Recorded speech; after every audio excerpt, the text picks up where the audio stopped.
Hi, I'm Sarah Hall. I'm a breast cancer survivor, and I have been coming here for 2 years, I think. It's been a long time.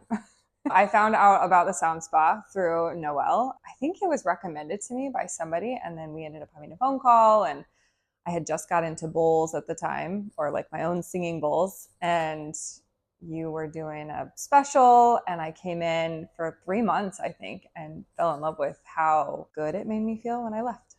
My breast cancer was 6 years ago, actually this month. So this is February. 6 years ago, I was diagnosed on Valentine's Day. And something that I find really interesting is that I knew after I made lots of changes in my life. So I changed my toxic load, I changed how I was eating. But I knew I also wanted to change my stress level. And I didn't feel like I was a stressed person, but realizing now that I was a lot more stressed than I think I knew I was. I don't know if that makes sense. But there's all kinds of research that says the more you meditate and the more that you reduce your stress load, the lower your recurrence rates. So when this opportunity was presented, I realized what this was giving me, not just mentally, but also physically. So connecting the Sound Spa really to how I incorporated this into my life. So I had went out and bought a little circle meditation pillow. It's sitting right by my bed, right to this moment. And I never went there because it was right next to my laundry and it is in my bedroom, which is where I sleep and do other things. And I knew I was never going to actually do it. But coming to the Sound Spa, I get to check out from my laundry, I check out from my to-do list, my grocery list, and just walking through the door, I know that this is my place. This is where I get to shut off and I get to leave my phone in the lobby and I don't have to look at it and nobody's going to bother me. So this is really where I can check out. It's not that I don't meditate at home, but now I feel like even when I do that, it's quicker and easier because I know I'm going to have my place where I go do it regularly. It took about 3 months for me to feel like I could shut my brain off. So the first couple times I came, it felt like, oh, this is just where I'm going to run my to-do list and go through everything I've got to do and all my worries. And even when I left, I still felt calmer, but because I think I had the space to think through it and not crazy while I'm also trying to deal with my text messages and my emails and my kids.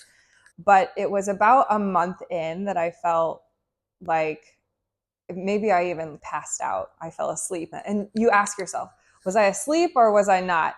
And I think that's when I realized this is what meditation feels like. This is where my brain turns off and my list wasn't running through my head. And I know I wasn't physically or mentally stressed. And it just felt good. And then I became addicted to that feeling. The beginning, when I started coming to the Sound Spa, it was a challenge for me to incorporate something new into my schedule. Just like I think anything is when you first start bringing it into your life and bringing it into your schedule. But the farther I got into it, the more that I wanted it. So it became more of a priority. And knowing that the classes are at different times, my schedule is all over the place. So sometimes I'm a Sunday at 7 o'clock and sometimes I'm a Wednesday at 1 o'clock or 4 o'clock or whatever. It was a challenge, but it also just became part of what I do every month. Every month I schedule out my classes and then I stick to it because that's how you give yourself that gift. I do have parts of the year where it is a little bit more difficult for me to make it in. It usually falls around holidays, but I think my mindset is if I'm busier, I need this more. I make it a priority, which means sometimes that I have to say no to something else. And I have come in here, like if I have a busy dinner scheduled or we've got something in the evening, I will do whatever I can to squeeze it in at 4 o'clock just so that I can make sure that I'm better. And with my kids, they even know like, mom goes, but they know that I'm going to come back better or I need this time. And they know it's what mom does. I had heard of sound baths before and I had always wanted to go, but I just was never something like consistent. Oh, what if I like this? I might not ever be able to find it again. So maybe my mindset was like, I knew I was going to like it. Maybe that sounds silly. But when I first started coming, I was super focused on what is that sound and what are they doing now? And then I was like, it was interesting because I would name it. Oh, that sounds like what it would be like if I was underwater and I heard whales. Like you just make up stories and judgments about stuff, which is probably applicable to real life. Like you make up judgments. It's just our natural tendency to want to be like, what is that? And what name can I give it? But I think the farther I got along, and I guess maybe it's just more of a routine, like the sounds were there, but it was just like the background to what was really happening like inside of my body and inside my mind. Also, like little changes were happening with the sounds. Like you'd add something different, I'd be like, oh, what is that? And your awareness starts to become peaked too. And like I've run meditations before where you have them notice the sounds around you, and you say like, now I want you to listen to the sound that's like the farthest away, or I want you to listen to the sound that's closest, which is why I also really like at the end where you walk around with the sounds, because I don't know where it is in the room, and it surprises you sometimes when like the drum's like right above your head and you're like, ooh, and I don't know, it just piques your interest and I find it fun. So my stress level over the last 2 years, I've been doing a lot of work here. Coming to the Sound Spa was a big part of it, but I was doing chiropractic work. I was doing a lot more mindfulness work just because of the yoga that I was doing, and I was incorporating new things for my yoga.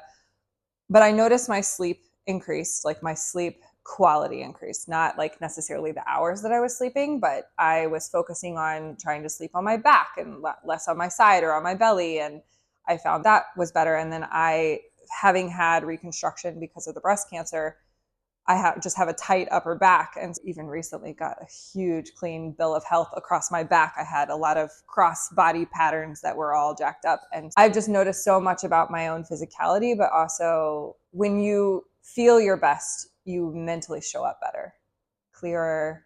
Things that might have stressed you out a little bit before stress you out less, and you don't respond or react as maybe intensely as you would have before. And now it's just, everything just feels calmer. I'm not yelling in traffic anymore.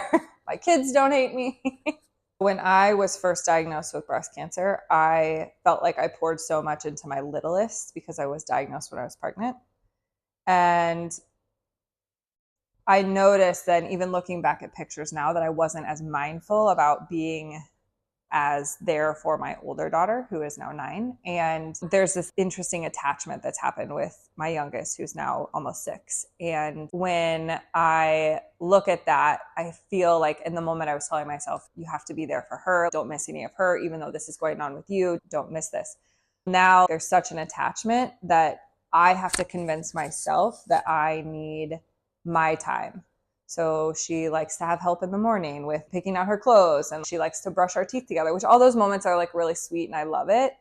But I want to teach them that while my number one job is mom, like my first priority needs to be me, because then I can show up better as mom.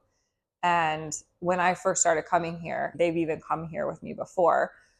I think mostly so that they could experience it too, but also because they're like, what are you doing? What is this? They're curious about it. I like knowing that they see me go off to do my thing, and that they will then hopefully learn that when they become moms and they get older, like you should be your first priority so that you can show up better, not even just for your kids, but for like your employer or for your family or your husband or anybody who's around you. I have noticed over the last 2 years, I am always the student of my body. I do all kinds of experiments on myself. So I've done like fasting, and I've done different diets, and I've done all kinds of different things. Within the last 2 years, though, I've incorporated different practices for my period. So I had 4 years where I was in menopause, and then decided to go out. Actually, while I was at the Sound Spa within the last 2 years, I had decided to go off my medication that had me in menopause for the breast cancer. So that means I got my period back. And my periods always before were like, I didn't look forward to them. They were awful. They were terrible. But within the last 2 years, I've gotten my period back, and I look forward to my period. It's like my once a month report card when I come in here. And if I'm on it, it's nice to flip over onto my belly. And if I'm having any back pain, but just like knowing that those vibrations are flowing through there feels like my own little massage. I took my cycle from 44 days down to 28 days, like within the space of 3 months. So physically, I just think the cycle is so important. It's not like super sexy to talk about, but yeah, I think it's great. I grew up on a farm where like mental health is like not really, and not that growing up on a farm, everybody is that way, but I think that there is a mindset that like this is woo. And I think what I like about the Sound Spa is that you can subscribe to woo woo if you want to subscribe to woo woo, but you also don't have to. I think that there is just something here for everybody, and I like an inclusive community. Even when I have told people that this is what I do for myself, it makes sense and people are interested in coming and trying it themselves. So I like that. Yeah, I love this space, but I've been in now this is the third one. So it feels cool to have seen the evolution of the business, because as an operational person, I like jam out on that kind of stuff. It's been fun to be a part of something that's growing, and I always love sharing and bringing my friends and them getting a sense of it too. And I love even like the coffee with the person I had before here who's a member. She's, oh, I need to get there. I don't get there as often as I should. And just being able to have those conversations with people, because you get the same kind of pushback that you do on everything with going to the gym or going for a walk or doing the things that people know is good for them. You get to say, don't forget to prioritize yourself and don't forget to have gratitude for the things that you get to do in your life. And I like that this community is that. You're never going to show up and be like, Debbie Downer over there. Everything's fine. Yeah, it's all good. Even though I do feel like sometimes I walk in and I'm like, I don't want to talk to anybody. This is my place to not talk, which is fine. They respect that too. You can either put up your blinders or you can chat if you want to. I am Sarah Hall. I am Vice President and Operations Manager for a breast cancer nonprofit called Faith Through Fire. Our mission is to reduce fear and anxiety that breast cancer patients feel, replacing it with hope and a path towards thriving. Basically, what that means is that there's so much anxiety and fear that comes with a breast cancer diagnosis, and our hope is that we can help empower, alleviate some of that fear so that you can move into survivorship and feel confident. We did an event here where we invited all of our community in, and we had a full house. I want to say there was like 20 people here. There was all survivors, and what was really cool is that everybody came from different spaces. Some were in treatment, some were out of treatment, some were in survivorship. Some, this was their first time here. Some were like, what are you talking about? I don't know what sound is. So it was cool to get everybody in the room together and just experience that together. And what we really learned was that for so many of them, like some are moms, some are not, and some are busy, some are retired. It was the first time that they could just slow down and just shut off. So many things in life ask you to go to the gym or go do something, and there's always something to do, but not many things are you invited to just come be. And that can be really powerful. And especially when we talked about, we're always posting articles for our community, and we talk about how just slowing down and meditating and mindfulness can help reduce your stress, which helps lower recurrence rates and boost your immune system. There's so many benefits. I've had people say, I need to get back there. Oh, I need to get back there. But again, it's that conversation where you have to prioritize your own well-being, which is difficult. If I had to give advice for somebody who is struggling to make time for themselves, I hate to be blunt, but just do it. You really have to figure out what's important to you. I did hear this the other day. Some people are going to do all the things if that's important to them, and some people are not, and that is not important to them, and that's okay. And even if that's your friend and you're like, I wish that they would just do this, or I wish that they would just do that. Sometimes you just have to respect that they're not in the right place and that you can be that beacon of inspiration for them. But if you are important to you and your future is important to you and your happiness and the example that you're setting out there for other people to see is important to you, then you make time for it. What do you have to say no to make time for you? Just read this article on the way over here, and it was talking about your sympathetic state, which is like fight, flight. And we're all chronically stressed, and we don't even really realize it because it's just our normal state of being. But I think when your eyes are open to it, it just like, you have to figure out how to fix it. But the article basically said is that chronic stress has an impact, and that changes your hormones, but that has an impact on your gut health. And we all know, like, your gut and your brain, like they call it your second brain, it impacts how you digest food, but that also impacts your immune system. Cancer is an immune opportunistic disease. And so obviously, if you cut off the stress at the pass, you're not going to impact your gut, which is not going to impact your immune system, which is then the trickle-down effect. I think that when you just educate yourself on the things that you can do, you feel so much more empowered. And it stops being like, I need to make time for myself, or I need to go do this for my mental, physical health. It just becomes something that you do, eating breakfast.